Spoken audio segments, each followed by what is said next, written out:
warahmatullahi wabarakatuh. Salam sejahtera untuk kita semuanya. Pada video kita kali ini saya buat video khusus untuk kawan-kawan kita yang menderita penyakit GERD ya, dan anxiety disorder. Penyakit GERD ini bro, dia di atas mah lagi ya. Kalau mah cuman lambung kan, tapi kalau penyakit GERD ini dia begini bro, dia terasa panas di dada ya, panas seperti terbakar, dan diikuti dengan sensasi-sensasi yang luar biasa ya. Karena katup di sini nggak menutup ya. Misalnya gini, kalau orang normal kalau dia makan kan makanannya masuk, jadi ditutup lambungnya bro. Anunya itu salurannya itu ditutup bro. Di area tenggorokan ini ya ditutup. Nah tapi kalau orang kena GERD itu dia nggak menutup bro. Jadi makanya dia naik ke atas kan panas. Ketika kita terkena GERD itu dada kita panas ya bro. Dada kita panas, lalu jantung kita deg-degan bro. Hampir-hampir kita merasa mengalami seperti mau mati itu bro. Tapi ada lagi yang lebih mengganggu dari GERD ini bro, penyakit penyertanya ya. Masalah kejiwaan ya. Mereka yang terkena GERD itu biasanya diikuti dengan penyakit yang disebut anxiety disorder bro, yaitu rasa cemas yang berlebihan. Orang yang biasanya kena GERD karena dia biasanya akan merasa seperti dekat ajalnya gara-gara sensasi itu tadi bro, padahal bukan dekat ajal bro, memang sensasinya begitu kan.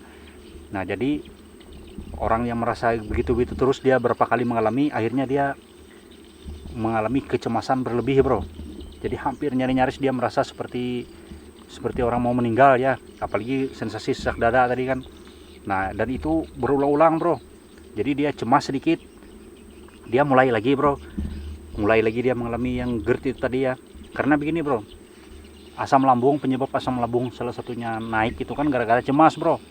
Nah orang tadi kan sudah dia kena GERD, nah lalu dia ditambah lagi cemas, maka asam lambungnya makin banyak lagi bro, makin menyemprot lebih kuat lagi bro. Akhirnya dia mengalami yaitu tadi yang disebut anxiety disorder, rasa kecemasan berlebihan ya, sampai bolak-balik dia ke rumah sakit karena dia heran karena penyakit dia saking takutnya tadi bro, karena dia sudah terlalu sering diteror oleh penyakit GERD ini tadi.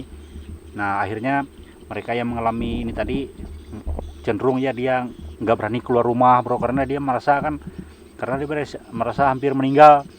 Dia nggak mau keluar rumah, paling keluar rumah berapa meter dia pulang. Orang yang terkena GERD ini juga dia nggak bisa mendengar berita-berita misalnya orang kematian itu bro, atau kata-kata ya, dia sangat merekam kata-kata. Jadi apabila kita mengeluarkan kata-kata itu dia langsung terasa sekali bro. Contohnya begini, misalnya kata-kata yang sifatnya mati atau apa ya, dia cepat sekali. Jadi penyebabnya ya pola hidup yang buruk, pola makan yang buruk, termasuk lagi bro pola pikir atau sifat kita ya bro. Nah biasanya orang GERD ini dia terlalu melebih-lebihkan sesuatu ya, sesuatu yang misalnya kecil aja dia besar-besarkan sebelum dia terkena anxiety ya.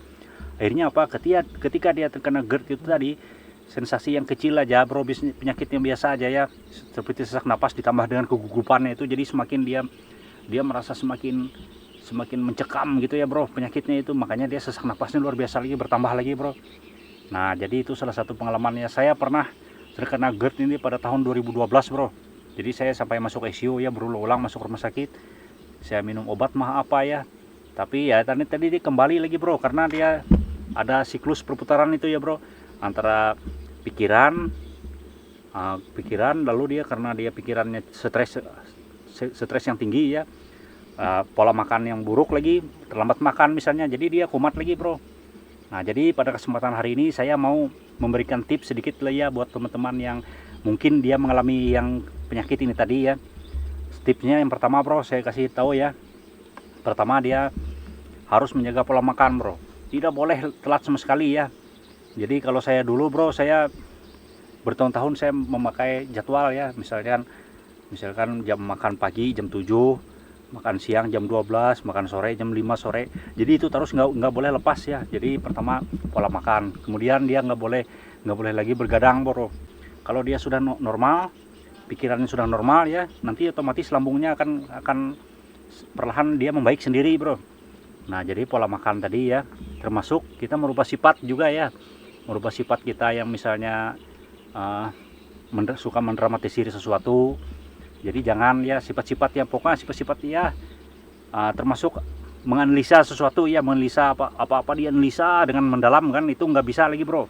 Kalau orang terkena penyakit itu dia selalu mencari tahu menganalisa masa depan, atau dia selalu antisipasi tinggi ya. Orang yang terkena penyakit ini biasanya anxiety disorder ini antisipasinya tinggi sekali ya bro.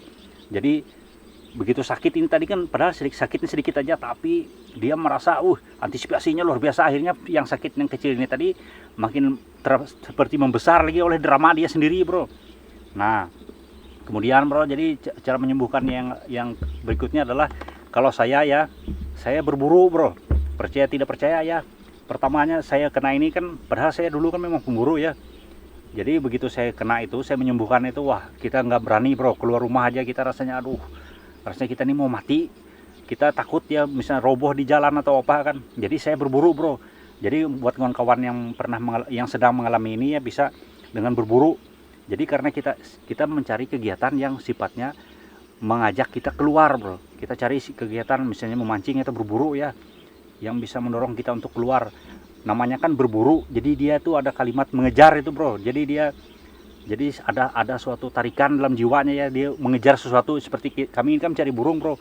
Awalnya saya dekat-dekat rumah aja bro. Nah akhirnya makin jauh, tapi jauh itu pun saya tidak jauh dari sepeda motor biasanya bro, kalau penyakit itu tadi. Tapi lama kelamaan semakin jauh, makin saya bisa sampai pulang malam ya menembak. Untuk salah satu pengobatannya begini, kalau misalnya anggaplah 10% kita terlalu percaya yang kecemasan itu tadi. Nah tapi saya minta ya, usahakan disisakan di antara kepercayaan terhadap penyakit ini tadi, disisakan 30% kita tidak percaya bro terhadap yang katanya bayangan-bayangan seperti mau mati atau apa tadi kan. Disisakanlah 30% tidak percaya terhadap kecemasan kita tadi bro. Insya Allah dia sembuh nanti bro, dan pasti sembuh bro. Sembuhnya GERD tadi kita akan turun bro. Memang dia nggak sembuh total ya, bukan seperti orang-orang normal biasa yang sehat nggak ada penyakit sama sekali. Dia akan turun bro. Dia akan turun ya dari level seperti GERD tadi, dia akan turun seperti mah biasa ya yang dialami masyarakat umum kan. Tinggal kita minum obat maka dia sembuh bro, seperti biasa lagi, nggak ada lagi sensasi-sensasi yang hampir mati terasa itu kan. Nah jadi dia lebih bisa dikontrol. Itu yang dimaksud dengan sehat dari penyakit GERD dan anxiety disorder tadi. Dan kita harus menjaga makan ya, seperti yang saya katakan tadi. Umpamanya kita makan pagi, terus kita akan makan siang. Nah diantara sela-selanya itu bro, kita harus makan sekitar 3 jam. Diantara waktu itu kita harus makan setidaknya ada cemilan. Dan pengalaman saya nggak pernah bro memakai obat penenang atau apa ya, atau ke psikiater.